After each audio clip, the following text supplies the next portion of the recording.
ሰባራ መንገድ። የሰባራው መንገድ ድልድይ ግንቦት ወር ይሆን? ስሜታችን ለዜና ያዘለብላልና ጥሩ ጎኗ ልታይ ያለን ነገር ሲገጥመን ስሜታችን መሰበሩ አይቀርም።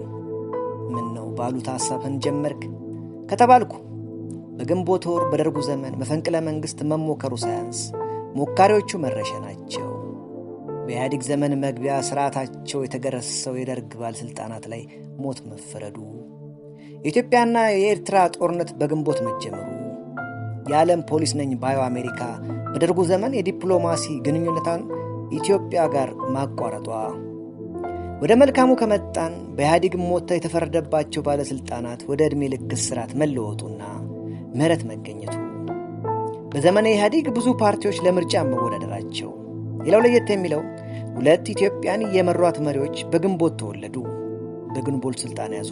እነሱም የደርጉ ተቀዳሚ ፕሬዝዳንት መንግሥቱ ኃይለማርያምና የቀድሞ ኢህአዴግ ጠቅላይ ሚኒስትር መለስ ዜናዊ ናቸው። ፕሬዝዳንት መንግሥቱ ሥልጣን ያገኙበት ብቻ ሳይሆን ሥልጣኑን ያጡትም በግንቦት ነው። የሰባራ መንገድ ሐሳብ ሽው ያለብኝ አንድ ወዳጄ ፕሬዝዳንት መንግሥቱ ሀገር ጥለው ባይከበሉ የዛሬ ጣፈንታችን ምን ይሆን ነበር ብለህ ታስባለህ የሚለው አስቆዛሚ ጥያቄ ነው። ፕሬዝዳንት መንግሥቱ ከመኮብላቸው በፊት እንዴት ወደ ሥልጣን መጡ የሚል ትውስታ ውስጥ ገባው። ምስክርነት በባለሥልጣኑ አንደበት የሚለው በሻምበል ተስፋዬ ርስቴ ተደርሶ በግንቦት 2001 ዓ.ም ለገበያ የቀረበው መጽሐፍ ላይ የአፄ ኃይለ ሥላሴ በትረ ሥልጣን በቀላሉ ይወድቃል የሚል እምነት የነበራቸው ሰዎች ብዙ አልነበሩም። በሕዝብ ሕይወት ላይ የተጠራቀመ ግፍና በደል ደረሰ። ከየትኛውም የህብረተሰብ ክፍል ስቃይ ብዛቱ የሚፈነጥቁ ሁኔታዎች ቦግልም ማለት ጀምረዋል። በተለይ የ1966 ከባተ ጀምሮ ነገሮች ከዚህም ከዚያም ብልጭ ድርግም ማለት ጀምረዋል። ዕለቱን በትክክል አላስታውስም። በጥቅምት ማብቂያ ወይም ህዳር መዳረሻ 1966 ነው። ቀዳማዊ ኃይለ ሥላሴ ዩኒቨርሲቲ ሕግ ትምህርት ቤት የሁለተኛ ዓመት ተማሪ ስለነበርኩ ከምኖርበት በተለምዶ ዶርዜ ሰፈር ከሚባለው ከእቴጌ መነን ሁለተኛ ደረጃ ትምህርት ቤት ምዕራብ ተነስቼ ወደ ዩኒቨርሲቲው ስጓዝ ድንገት አንድ ነገር ተከሰተ። ከሽሮ ሜዳ ወደ አፍንጮ በር በሚያወርደው መንገድ አንድ አውቶቡስ ከወደ እንጦጦ አቅጣጫ እየተጣደፈ መጥቶ ከወደ ቀጨኔ አፍንጮ በርና 6 ኪሎ የሚወስዱት ጎዳናዎች መገናኛ ላይ ሲደርስ ከየት እንደመጡ ያልታወቁ ሰዎች ድንገት ከየአቅጣጫው ደርሰው የድንጋይ ሩምታ ወረዱበት። አካባቢው ድቅልቅልቁ ወጣ። ሁኔታው ቁልቢት ሆነ። ድርጊቱ ቅጽበታዊና አስደንጋጭ ነበር። ተደናቂው ሾፌር ወደ አፍንጮ በር ሲወርድ የነበረውን አውቶቡስ ጠምዞ ወደ 6 ኪሎ ከነፈ። ጩኸትና ጫጫታው አካባቢውን የእብድ ገበያ አስመሰለው። ከአውቶቡስ ውስጥ ሾፌሩ ከአንዲት ሴትና ከአንድ ሌላ ሰው በስተቀር ተሳፋሪ አልነበረም። አውቶቡሱ ከአራቱም አቅጣጫ በተወረወረበት የድንጋይ ናዳ እንደ ደም የመስታወት ስብርባሪ እያፈሰሸ መጠጠ። በተፈጠረው ትርምስ ሕፃን ልጆቻቸውን ፍለጋ እናቶች እየተርገበገቡ መንገዱን ወረሩት። የረብሻው መሪ መንስኤው ምን እንደሆነ በዚያ ቅጽበት ማየት አልተቻለም። እንደ መብረቅ ተብረቅርቆ አውቶቡሱ ካለፈ በኋላ ድንገት የታመሰው ሁኔታ ወዲያው ሰላም የሰፈነበት መሰለ። የአካባቢው ድንገት ደፍርሶ መልሶ ሰላም መምሰል ግራ አጋባኝና በአባሃና ወፍጮ ቤት በኩል ባለው የዩኒቨርሲቲው በር ገብቼ ወደ ሕግ ፋካልቲ ዘለቅኩ። ሕግ ትምህርት ቤት ዋናው ሕንፃ ከመጽሐፍት ቤቱ በራፍ የክፍሌ ልጆች እጅብ ብለው ተቀምጠው በፖለቲካ ጉዳይ ላይ ሲያወሩ ሲነጋገሩ ደረስኩ። ከመካከላቸው አንዱ ከመርካቶ አካባቢ ሲመጣ ሀብተ ጊዮርጊስ ድልድይ ላይ አራዳ ጊዮርጊስ አካባቢ በአንበሳ አውቶቡሶች ላይ የድንጋይ ናዳ መውረዱን በማውሳት የሕዝብ አመፅ ቦግልም እያለ መሆኑን ያወራላቸው ነበር። ትንሽ አዳምጬ የኔን ገጠመኝ የድርጊቱን ቅጽበታዊነት በማውሳት ነገርኳቸው። የሁላችንንም ስሜት ሁኔታውን ስልገዛው ወደ ቤተ መጽሐፍ መግባቱን ማጥናቱን ትተን ወደ ፖለቲካዊ ውይይት ገባንና ዩኒቨርሲቲ ውስጥም ተማሪዎች ለአመፅ ለመነሳሳት ዝግጅት እንዳላቸው ተወሳ። በአፄው ስርዓት የነበረውን ጭቆና ህዝቡ መሸከም እያቃተው በጎጃምና በባሌ የነበሩ አርሶ አደሮች ለአመፅ እየተነሱ አልሳካ ብሏቸው አንገት ደፍተው ነበር። በአገሪቱ የነበረውን የህዝብ ብሶት ተማሪውና ምሁሩ የመቀስቀሻ መሳሪያ ካደረገው ቆይቷል። በተለይም ከ50ዎቹ መጨረሻ አንስቶ በየትም ትምህርት ቤቶችና በከፍተኛ ትምህርት ተቋማት ውስጥ ያሉት ተማሪዎች ስርዓቱን በመቃወም ትግል ከጀመሩ ቆይቷል። ህዳር ሲብት ደግሞ የፖለቲካው ንፋስ እየጠነከረ መምጣቱን የሚያጥን አእምሮ አይስቶም ነበር። ተያይዞ ውስጥ ለውስጥ አዲስ አበባና አስመራ በጦር ውስጥ ሴራ መጎንጎን የቀጠለ ቢሆንም ነጌሌ ቦረና የነበረው የአራተኛ ክፍለ ጦር 4ኛ ብርጌድ ጦር አባላት የሆኑ ባለሌላ ማዕረጎችና ወታደሮች በይፋ አምፀው የቅርብ አለቆቻቸውን አገቱ። በአማጽያኑ የታገቱት ከከፍተኛ እስከ መስመር መኮንኖች ያካተተ ነበር። የነገሌ ቦረናውን ብርጌድ ጦር አባላት አመፅ መንስኤ የስንቅና የትጥቅ የምግብ አቅርቦት እጥረትና የአስተዳደር በደል ይስተካከል የሚል ጥያቄ ነበር። ይህ የአመፅ ጥያቄው እንደተከሰተ አፄ ኃይለሥላሴ የምድር ጦር ዋና አዛዥ ሌተናል ጀነራል ደረሴ ዱባለ የመሩት ከፍተኛ የጦር አለቆች ቡድን ጉዳዩን እንዲያጣራ ላኩ። ሌተናል ጀነራል ደረሴ ዱባለ ነገሌ ቦረና ጦር ሰፈር እንደደረሱ አማጽያኑ ተቀብለው አገቷቸው። ወታደሮቹ በሚኖሩበት ሁኔታ አስቀምጠው እነርሱም የሚበሉትን ደረቅ ስንቅና ጽዳት የጎደለው ውሃ እንዲመገቡና እንዲጠጡ አስገድዷቸው። ይህ ድፍረት የተሞላበት የአማጽያን ድርጊት ያሳሰባቸው ንጉሥም የአየር ኃይል ዋና አዛዥ ጀነራል አበራ ወልደ ማርያም የመሩትን ቡድን በድጋሚ ወደ ቦረና ላኩ። መልእክተኞቹም ለአማጽያኑ ጥያቄዎች ንጉሡ አዎንታዊ ምላሽ የሰጡ መሆኑን የሚገልጽ መልእክት ይዘው በመሄዳቸው ሌተናል ጀነራል ደረሴ ዱባለና የመሩትን ቡድን አስፈትተው አመፁም እንዲቆም ጦሩም መደበኛ ሥራው እንዲቀጥል አድርገው ተመለሱ። ነገር ግን የነገሌው አመፅ በምድር ጦር መኮንኖች ላይ ከፍተኛ የህሊና ስብራት ፈጠረባቸው። ለነገሌው አመፅ ንጉሡ ፈጥነው ማጎብደዳቸው ደግሞ ለውድቀታቸው በር ከፋችና የአመፅ አቀጣጣይ ቤንዚን እንዳረበረቡ ተደርጎ ታየ። በኢትዮጵያ እግረኛ ሰራዊት ውስጥ የመጀመሪያው ወታደራዊ ሥነ ሥርዓት መሰበር በነገሌ ቦረና ከመከሰቱ ከ5 ዓመት በፊት በኮሎኔል ይርጉ እንዳይላሉ ይመራ የነበረው የግርማዊ ቀዳማዊ ኃይለ ሥላሴ ልዩ ካቢኔ የውጭ መረጃ ቢሮ በምድር ጦር ውስጥ በአመራር ላይ የነበሩ አዛዥ መኮንኖች በዕድሜ የገፉ የጡረታ ጊዜያቸው የደረሰና ለመጦሪያችን የሚሆን ሀብት ማዘጋጀት አለብን የሚል እምነት አሳድረዋል። በዚህ ምክንያት መደበኛ ሥራቸውን ገሸሽ በማድረግ ወደ እርሻና የግል ጥቅም ማሳደድ አዘንብለዋል። ችግሩን ከወዲሁ ለመቅረፍ የሰራዊቱ አዛዦችን በወጣት መኮንኖች መተካት ያስፈልጋል በማለት ለንጉሡ ጥያቄ አቅርበው ነበር። የኢንተለጀንስ ዘገባውና ትክክለኛ መሪ የሌለው ወታደር ሥነ ሥርዓት እንደሚጎለውና የሞራል ድቀትም እንደሚገጥሙ አሳስበው ነበር። ሰሚ አላገኘምና የመጀመሪያው አደጋ ምልክት በነገሌ ቦረና ተከሰተ። ተገቢ እርምጃ ግን አልተወሰደም። ኮንጎና ኮሪያ ዘምተው የተመለሱ የሰራዊቱ አባላት የተባበሩት መንግስታት ለአገልግሎታቸው የከፈለውን ገንዘብ መንግስት በልቶብናል የሚል ጥያቄ ወደ ንጉሠ ነገሥቱ አቀረቡ። በተለይም ሰኔ 20 ቀን 1966 ወደ 80 የሚደርሱ የኮሪያና የኮንጎ ዘማች ቤታች ሹሞች ከንጉሡ ፊት ቀርበው ጃንሆይ ከፊቶ ዛሬ የቀረብነው የደከምንበት ላብና ደማችን የፈሰሰበት ከተባበሩት መንግስታት የተከፈለን ገንዘብ እንዲሰጠን ለክቡርነቱ ለማመልከት ነው በማለት አቤቱታ አቀረቡ። ንጉሡም የፖለቲካ ሰው ለመሆን ከመሞከር ይልቅ አቤቱታ አቅራቢ ወታደሮችን እናንተ ምቀኞች፣ ተንኮለኞች፣ የሰላም ጠሮች ማዘጋጃ ቤትም የተሠራው በእኛ ገንዘብ ነው ትላላችሁ። ለመሆኑ ይህን ሕንፃ ለመሥራት ኢትዮጵያ ገንዘብ አታ የእናንተን ገንዘብ ወሰደች? እናንተ እርጉሞች ገንዘቡን ብታገኙ እንኳን ልትጠብጡበትና ልትሰክሩበት እንጂ ቁም ነገር አትሰሩበትም በማለት ሲናገሩ ከመካከላቸው የ50 አለቃ እሸቱ አያሌው የተባለው ጃንሆይ ገንዘቡን የፈለግነው ከሀብታም ኩሽና ለመውጣት እንጂ ልንሰክርበት አይደለም ማለታቸውን ንጉሡ በቁጣ እንደጦፉ ቀጣፊ ዝም በል በማለት ሙልጭ አድርገው ሰደቡን፣ አዋረዱን። ለጉዳዩ አዎንታዊ ወይም አሉታዊ መልስ ሳይሰጡን ድንገት ቢትወደድ ዘውዴ ገብረስላሴና ሌተናል ጀነራል አብይ አበበ መጡ። ስብሰባችንም ተቋረጠ በማለት 100 አለቃ ጌታውን አቡዬ ትዝታቸውን ይገልጻሉ። ከንጉሡ ፊት የቀረቡት እነዚህ መለዮ ለባሾች በተግዛዝ ከችሎቱ ሲወጡ የመታሰርና የመታፈን ዕድል ይገጥመናል በማለት ከፍተኛ መረበሽና ስጋት ይዟቸው ሊበታተኑ ሲሉ አሁንም ከመካከላቸው የ50 አለቃ ተፈራ ካሳ የተባለው ከሰልፉ የወጣውን እደበድባለሁ በማለት በቁርጠኝነት ድንጋይ በማንሳት በቤተ መንግሥቱ በስተሰሜን የእንግዳ መቀበያ ሜዳ ላይ ተሰብስበው ቆይተዋል። አቤቱታ አቅራቢዎቹ ተረጋግተውና አእምሯቸውን ገዝተው ከቆዩ በኋላ እንደገና መልሰው ወደ ጠቅላይ ሚኒስትር እንዳልካቸው ቢሮ በመሄድ ከንጉሡ ለአቤቱታ ቀርበው የደረሰባቸውን ውርደትና ዘለፋ በመግለጽ የገንዘብ ጥያቄውን አቀረቡ። ጠቅላይ ሚኒስትሩም ከንጉሡ ጋር እንደሚነጋገሩና የተቻለውን ሁሉ እንደሚያደርጉ ቃል ገብተው እና የአቤቱታ አቅራቢዎችንም የቁጣ ስሜት አለዝበው አሰናበቷቸው።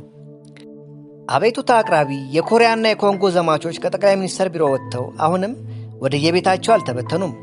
ያልተበተኑትም በሁለት ምክንያት ነበር።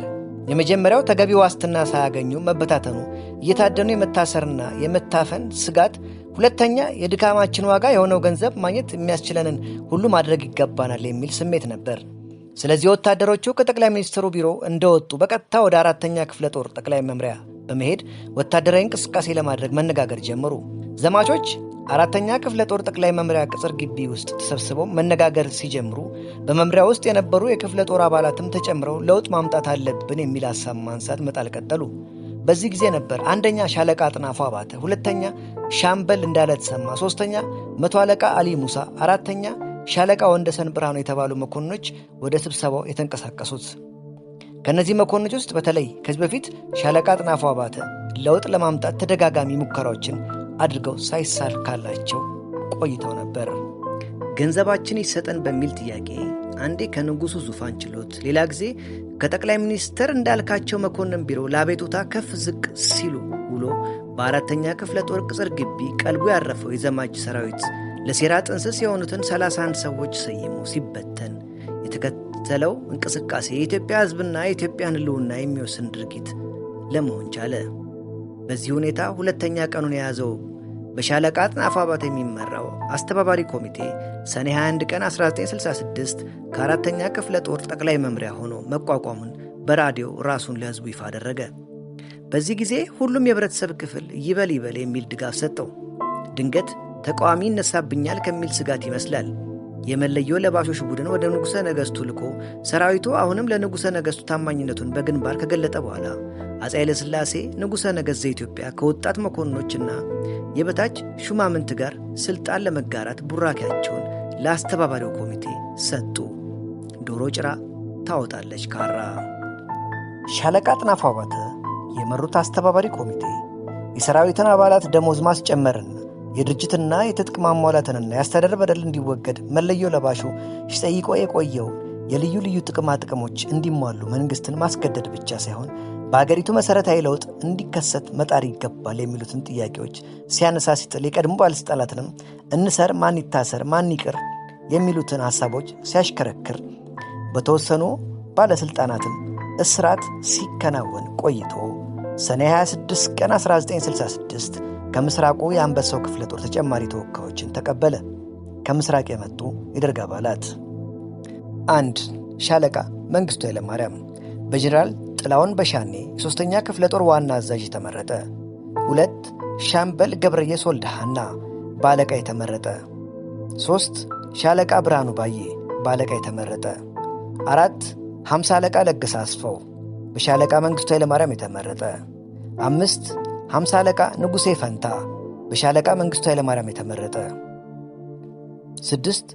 ሻለቃ ባሻ ከበደ አሊ በሻለቃ መንግስቱ ኃይለማርያም የተመረጠ። 7. ሻለቃ ተካቶሉ በሐረርጌ ጠቅላይ ግዛት ፖሊስ ዋና አዛዥ ተመረጠ። 8. 10 አለቃ ጸጋይ ጥሩነህ በሐረርጌ ጠቅላይ ግዛት ፖሊስ ዋና አዛዥ ተመረጠ። 9. 10 አለቃ ንጉሴ ዘወልዴ በሐረርጌ ጠቅላይ ግዛት ፖሊስ ዋና አዛዥ ተመረጠ። 10. 50 አለቃ ደመቀ ባንጃው ቡድኑን በሾፌርነት እንዲያገለግል በጀነራል ጥላውን በሻኔ የተመደበ። በጠቅላላ 10 ሆነ የኦጋዴን አንበሳ 3ኛ ክፍለ ጦር በመወከል አስተባባሪ ኮሚቴው በስብሰባው ላይ እንዳለ ደረሱ። አንደበተ ርቱዕ የሆኑት ሻለቃ መንግስቱ ኃይለማርያም ከስብሰባው ቡድኑን አስከትለው እንደገቡ ወዲያው ጥያቄ አነሱ። ጥያቄውም ለመሆኑ መለዮ ለባሹ ተወካዮችን ወደ 4ኛ ክፍለ ጦር እንዲልክ ለምታደርጉት እንቅስቃሴ ድጋፍ እንዲሰጥ ስትጠይቁት ምን እቅድ ይዛችሁ ነው? ምን ለመስራት ነው ዓላማችሁ? የሚል ነበር። ከአንበሳው ክፍለ ጦር ከመጡት አንዱ ውይይት ከመጀመራችን በፊት የስብሰባውን መሪ እንደገና በጋራ መርጠን ብንሰይምስ የሚል ጥያቄ በማቅረቡና ሻለቃ አጥናፉን ባለመቃወማቸው የመሪ ምርጫ ተደርጎ 1ኛ ሻለቃ መንግስቱ ኃይለማርያም ሰብሳቢ፣ 2ኛ ሻለቃ አጥናፉ አባተ ምክትል ሰብሳቢ፣ 3ኛ ሻምበል ገብረየስ ወልደሃና ጸሐፊ በመሆን ውሎ አድሮም የጦር ኃይሎች ፖሊስ ሰራዊትና የብሔራዊ ጦር አስተባባሪ ኮሚቴ ዕቅድ አውጪ ኮሚቴ እንዲመረጥ በውይይቱ ሂደት ሐሳብ በመቅረቡ ተቀባይነትን ያገኛል። በዚህ መልኩ የሥልጣን መንበርን የተቆናጠጡት ፕሬዝዳንት በጓዶቻቸው መፈንቅለ መንግሥት ተካሄደባቸው። እናም መፈንቅለ መንግሥት አድራጊዎቹ በፕሬዝዳንቱ ወዳጆች ከሸፈባቸው። ፕሬዝዳንቱም እንዲህ ብለው ነበር። ከፍተኛ አርሚ ነው በአፍሪካ ውስጥ የገነባ ነው ጓዶች። ከፍተኛ አርሚ ስንት ሺህ ጀነራል ነው ያወጣ ነው። መሳሪያውን አስረከቡ፣ ተሸነፉና ፊታቸው ወደ ሚስቶቻቸው አዞሩ። ከዚህ በኋላ እንደገና ወደ እኔ። ይሄ ነው የሆነው። የተነቃነቀ ጥርስ መዳን ካቃተው መነቀሉ አይቀርምና ጊዜውን ጠብቆ ፕሮፓጋንዳቸውን ያስተላልፉበት የነበረው ሬዲዮ ጣቢያ ሀገር ለቀቁ ከማለቱ ፋታም ሳይወስድ ኮበለሉ አላቸው። የአያሌ ኢትዮጵያውያንን ሕይወት መጥፋትና ከኑሮ መፈናቀል ያስከተለ ሁኔታ እንዲለወጥ በልዩ ልዩ መልክ ጥረት ሲደረግ ቆይቷል። ሆኖም ችግሩ አልተቃለለም። ይልቁንም ወደ ባሰ ደረጃ እየተሸጋገረ በመሄድ ላይ ይገኛል። ስለዚህ ደም መፋሰስ እንዲቆምና ሰላምም እንዲሰፍን በልዩ ልዩ ወገኖች የአገሪቱ ፕሬዝዳንት ከስልጣን መውረዳቸው እንደሚበጅ ታመነበት ስለሆነ ይህንኑ በማመዛዘን ፕሬዝዳንት መንግስቱ ኃይለማርያም በዛሬው ዕለት ከስልጣን ወርደው ከኢትዮጵያ ውጪ ሄደዋል። ፕሬዝዳንቱ ከስልጣን በመውረድ አገር ለቀው በመሄዳቸው የሪፑብሊኩ ምክትል ፕሬዝዳንት ሌፍትናንት ጀነራል ተስፋዬ ገብረ ኪዳን ተክተው ይሰራል። ፕሬዝዳንት መንግስቱ ኃይለማርያም የሥራ ጉብኝት የሚያደርግ በመምሰል ወደ ዚምባብዌ መኮብለሉን አንድ የመንግስት ምክር ቤት ቃል አቀባይ ገለጸ። ኮሎኔል መንግስቱም ለአንድ ዓለም አቀፍ ሬዲዮ በሰጡት ቃለ ምልልስ እንዲህ ብለው ነበር። በመሰረቱ ለጉዞ ምክንያት የተደረገና ልባት የተደረገውና እውነትም የነበረው የብላቴን ጉዞ ነው። ብላቴን ልንሄድ ነው። ከዛም በኋላ ነው እንግዲህ በውሎ ገብ ለአንድ ሰዓት ያህል ፕሬዝዳንት አረፍ ሞይን ካነጋገረን በኋላ ተመልሰን መጥተን ብላቴን ሌሊቱን በሙሉ ከሰራዊቱ ጋር ቁጭ ብለን የሚያስፈልገው ነገር ፍርጥጥ አድርገን ተናግረን ተመልሰን እንመጣና ስናውቃ ደግሞ ሁኔታ እንደፈቀደ ደግሞ ወደ ጅቡቲ ወደ በርበራም እናመራለን በሚል አይነት መንገድ ለፓይለቱ ይህንን ትእዛዝ መስጠቴ ይታወቃል። መንግስቱ እና ተስፋዬ ብቻ ሳይሆኑ ሁኔታውን ሌሎችም ሰዎች ያውቃሉ እና እነከሌ ናቸው ብሎ ማለቱ በአሁኑ ጊዜ እንግዲህ የእነሱ ሁኔታ የወደፊት ኢትዮጵያ ዕድልና ምርትና ግዱ ስላልታየ የተወስን መጥቀስ አልፈልግም እንጂ ከመከላከያው ካውንስል ወይም ምክር ቤት ከፖለቲካ ቢሮ አባላትም ለጉዳዩ አግባብ ያላቸው ከፍተኛ አመራር ላይ ያሉ ጓዶች ይሄንን ያውቃሉ። ኬንያ የሄድኩበት ምክንያት የአሰብ በር በሻዕቢያ ቁጥጥር ስር የዋለ እንደሆነ ጠቅላላ እንግዲህ መገታትና መቆማችንና ለጠላት ድል ሁኔታው የበለጠ ማመቸቱ ግልጽ በመሆኑ ምክንያት ሌላ የውጭ መገናኛ በር በማግኘት እና በምስራቅ፣ በምዕራብ፣ በደቡብ ተዘራጅቶ ለካውንተር አታክ ለመልሶ ማጥቃት ዝግጅት የኬንያ የጅቡቲና የሰሜን ሶማሊያ መንግስት ከኛ ጋር መተባበር አስፈላጊነት በእኔ ምስጢራዊ ተልእኮ አስረድቼ እና ሁኔታውን አመቻችቼ እንድመጣ ነው ተልእኮዬ እና በዚህ ይሄንን እኔ ከልብ አምኜ ነው የተቀበልኩት። እነሱ ግን እንግዲህ እንደሚመስለኝ ለእኔ መውጫ ነው ያደረጉት ማለት ነው። ምክንያቱም ገና ኬንያ ሲሄድ እኔ በ2 ሰዓት ከ20 በረራ ሲጀምር በ3 ሰዓት እነሱ ስብሰባ እንደጀመሩ እዛ እንደደረስኩኝ በ7 ሰዓት የእኔ ከስልጣን መውረድ ዜና እንደተነገረ ወዲያውኑ ምንድን ነው የተፈጠረው ብዬ ሁኔታውን ለማረጋገጥ ስልክ ስደውል የደረሰኝ መልእክት በኬንያ ኤምባሲ በኩል በታላቅ ሐዘን እና ጥብቅ በሆነ ስሜት ጓድ መንግስቱ ገላጋዮች እና የውጭ ኃይሎችም ባደረጉት ቅድመ ሁኔታና ተጽዕኖና ህዝቡም እኛም ስላመንበት በአሁኑ ጊዜ የእርሶ ከስልጣን መገለል ለአገሪቱ ሰላም መፍትሄ ይሆናል ተብሎ ስለታመነበት ከአሁን ጀምሮ እርሶ ወርደው በምትኮ በጥብቅ ጀነራል ተስፋዬ ርዕሰ ብሔር ሆኗል የሚል ነው የደረሰኝ። እንግዲህ ቢያስፈልግ የተለዋወጠውን ነገር መነጋገር ይቻላል። ሁኔታውን ገልጬ እንደሆነ ዛሬው ይሄ ነው እና በዚህ ሁኔታ ነው እንጂ እኔ አልኮበለልኩም። ከዓመታት በኋላም የህትመት ዓመተ ምሕረቱ 2016 በሚለው የይታገሱ ጌትነት ገበየው መንግስቱ ኃይለማርያም የስደተኛው መሪ ትረካዎች በሚለው መጽሐፍ ላይ ስለ እኔ ከሀገር መውጣት ብዙ ሲባል ሰምቻለሁ። የኢትዮጵያ ህዝብ ብዙ አውርቷል። በነገራችን ላይ እንዲህ ስላዝናለሁ። የምትሰሙት አብዛኛው ነገር ውሸት ነው። እውነቱ በጣም ጥቂት ብቻ ነው። እኔ በደንብ አድርጌ ተሰናብቼ ነው የደመደምኩት። ቢያንስ ጉባኤው ላይ እንግዲህ ሀገርን ለማዳን በሚደረገው ትግል ካላመናችሁ፣ ያቀረብኩትን ጥያቄ ካልሰማችሁኝ፣ ተዋጊውን ሰራዊት ካላጠናከራችሁ ለሚደርሰው ነገር ኃላፊ አይደለሁም፣ እናንተ ናችሁ ብያለሁ። የሚኒስትሮች ምክር ቤትን ሰብስቤ ደግሞ አዝናለሁ ጓዶች፣ እስከ ዛሬ ድረስ ላሳያችሁኝ ትጋት፣ የሀገር ፍቅር ስሜት፣ አብዮታዊነት ሁሉ አድናቆቴን፣ አክብሮቴን እገልጻለሁ። ከዚህ በኋላ አብረን የምንሰራበት ሁኔታ የለም። እንደሰማችሁት 3 ሰዓት ሙሉ አልቅሼ ተናግሬ ጩኸቴ የቁራ ጩኸት ሆነ። ደህና ዋሉ ነው ያልኳቸው። ምንም ስውርና ድብቅ ነገር የለም። ብላቴ ሄዱ ምናምን ብሎ ነገር የለም። እውነት ነው፣ ብላቴ እሄዳለሁ ብያለሁ። ኬንያ ወይም ዚምባብዌ እሄዳለሁ ላለም እውነቱ ይሄ ነው። ከሸንጎ ስብሰባ አስቀድሞ በፍጹም በሕይወቴ ይሄን የመሰለ ዓላማ አልነበረኝም። በፍጹም እንደዚህ ይታሰባልን ብዬ አላምንም ነበር። ነገር ግን እዚያ ብቀመጥ ኖሮ 20 ዓመት በወያኔ እስር ቤት መበስበስ ነው ውጤቱ። ይሄ ደግሞ ለኢትዮጵያ ሕዝብ የሚጠቅመው ነገር የለም። ሁሉም የመሰለውን ተናግሯል። ብዙዎቹ ግን ሳልነግራቸው ተደብቄ ሸሽቼ እንዳልወጣሁ ያውቃሉ። ምን ነው የኢትዮጵያን ሕዝባዊ ዲሞክራሲያዊ ሪፐብሊክ ሸንጎ ጉባኤ ሰብስቤ አልተናገርኩም እንዴ? ከዚህ ሌላ ለማን ይነገራል? ያሉት ተጽፎ ይገኛል።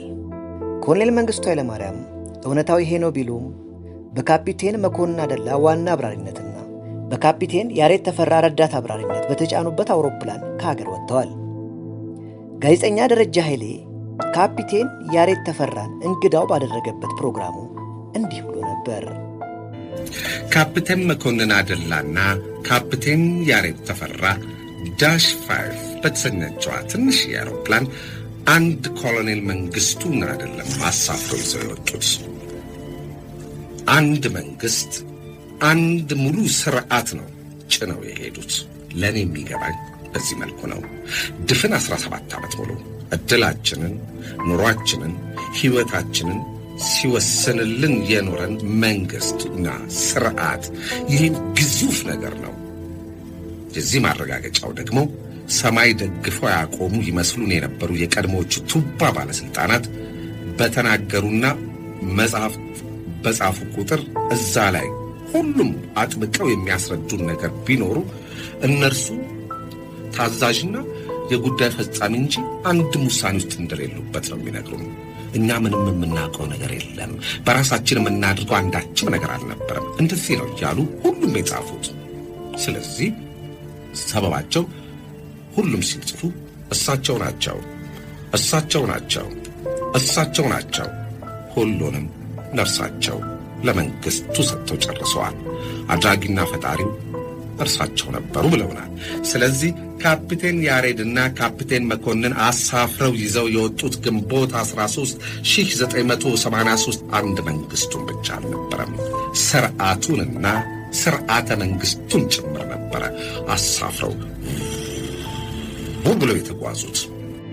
ደግመን ወደ ወዳጄ ቀደም ያለው ሐሳብ እንመለስና ኮሎኔል መንግስቱ ባይኮበልሉ ኖሮ ብለን ስናስብ አንድ ሰው እና አንድ ጥይት እስኪቀር ያሉትን ፕሬዝዳንት በመጨረሻዋ ሰዓት የላሊበላው ደብር አስተዳዳሪ አባ መላከ ብርሃን ኮሎኔሉ የሰጧቸውን እድል ተጠቅመው እንዲህ ብለው ነበር። እሺ እዚህ አባቴ አሁን ሰዓት ላይ የኢትዮጵያን ሕዝብ 50 ሚሊዮን ሕዝብ በደም ባህር ባግደው ዳስቆሰው በርተው ኃላፊነት 18 ዓመት ሙሉ መርተው ሳያደላድሉ ሳያረጋጉ የኢትዮጵያን ሕዝብ ለሳት ሊያደርገው በአሁኑ ሰዓት ውስጥ ላይ ከመሞት በስተቀር የቴዎድሮስን ጽዋ ከመጠጣት በስተቀር ሌላ እድል የለውትም። ይህንንም እንደማያበላሹ አምናለሁ። እዚሁ እንደሚሞቱ እንጂ እንደ ሌሎች መሪዎች በኢሮፕ ውስጥ ላይ ይፈርጣሉ ብዬ እምነት የለኝም። እግዚአብሔር ምስክሬ ይሁን። ይህንን ሕዝብ አጋልጠው ይሞታሉ አልልም። መንጌ ከሰው ወንበር ላይ ደርቀው እንደ ቋንጣ እንደሚቀሩ ለታሪክ እንደሚቀሩ አምንኮታል።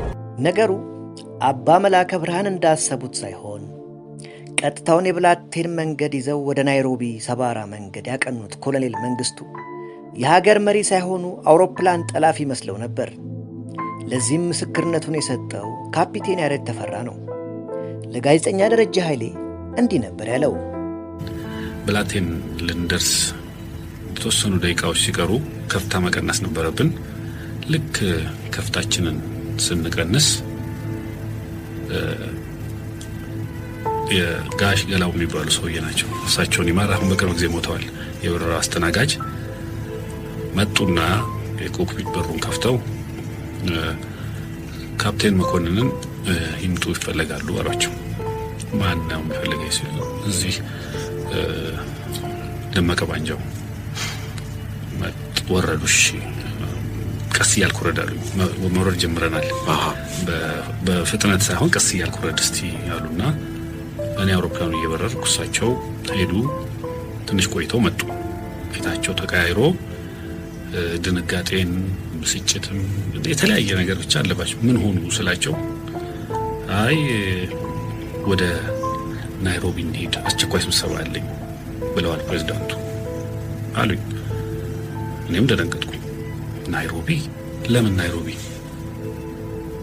አላውቅም። አስቸኳይ ስብሰባ አለኝ። አይ እኛ አልተዘጋጀንም አይሏቸውም ወይ? አዎ አልተዘጋጀንም። የፍላይት ፕላን የሚባል አለ።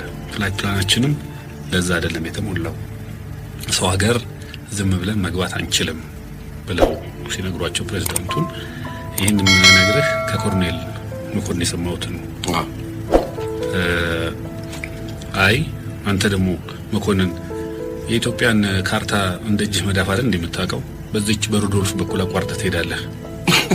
በሩዶልፍ ሐይቅ ብለው አሉኝ እና ምን ይሻላል አሉኝ። አይ እንግዲህ ትእዛዝ ነው፣ ምንም አማራጭ የለንም። ያ ሁላ ነዳጅ የተሞላው ለዚህ ፐርፐዝ ሊሆን ይችላል፣ እኛንን ማናውቀው እንጂ የሚያውቁ ሰዎች አሉ ማለት ነው አልኳቸውና ዝግጅታችንን ወደ ናይሮቢ ለማምራት ተፍተፍ ማለት ጀመረ። ካርታ አልያዛችሁም? ካርታ አልያዝንም ሁሉ ብለው ነግረዋቸዋል ፕሬዝዳንቱ። ያኔ ነው ካርታም አልያዝንም ሲሏቸው እንደ እጅህ መዳፍ የምታውቀው መሬት ደግሞ በዚህ በሩዶልፍ ወንዝ በኩል ሐይቅ በኩል አቋርጣ ትሄዳለህ ያሏቸው። ከዛ ድንጋጤው አለ፣ ብዙ ነገር እኔ ጭንቅላቴ ውስጥ መጣ። ያ ወጣት ነኝ ግን በቃ ግራ ገባኝ። ግን ስራው መሰራት አለበት። ሌላ የተሰጠን ትእዛዝ ምንድነው? ለሳቸው የተሰጣቸው ትእዛዝ በሳቸው በኩል ነው የሰማሁት ትእዛዝ ከኢትዮጵያ አየር ክልል እስክትወጡ ድረስ የሬዲዮ ኮሙኒኬሽን ታቋርጣላችሁ። ስለዚህ ትክክል ነው ተባልን። እዛ አውሮፕላኑ ላይ ሆነን ብላቴን ተሰልፈው የነበሩ የዩኒቨርሲቲ ተማሪዎች ይታዩናል። ለሳቸው አቀባበል ለማድረግ በረድፍ ሆነው ተሰልፈው የተለያዩ ምልክቶች ብቻ በርቀት ስለሆነ በደንብ አይደንቲፋይ ማድረግ ባይቻል ያሳያሉ። እንኳን ደህና መጡ አይነት ነገር ነው። ከዛ ከፍታችን ጨመረንና እንደገና አለፍናቸው። ይሄ የሆነ ሳለ የኢትዮጵያ አየር መንገድ የተለያዩ አውሮፕላኖች በዛ ሰዓት ወደ ዌስት አፍሪካ፣ ወደ ሳውዝ አፍሪካ የተለያዩ ይበራሉ እና የአንድ ሁሉም ሰው የሚያወራበት ሬዲዮ ፍሪኩዌንሲ አለ፣ ኦል ስቴሽንስ የሚባል። ለምን ትራፊክ እኔ በዚህ በኩል እየሄድኩ ነው፣ ይሄን ከፍታ ይዣለሁ ምናምን እያለን ምን እናገርበት ነው። እሱ ላይ ዝም ብለን ስናዳምጥ አንድ የኢትዮጵያ አየር መንገድ አውሮፕላን ሰማ ነው። ኮሎኔል መንግስቱ ያንን ፓይለት ድምፁን ያውቁታል፣ ኮሎኔል መኮንን። ከዛ ያ ፓይለት ማን ነው? በጊዜው ኮ ፓይለት ነበረ፣ ካፕቴን ልዑል ነው። ካፕቴን ልዑል ማለት ኮሞሮስ አደጋ ያጋጠመው።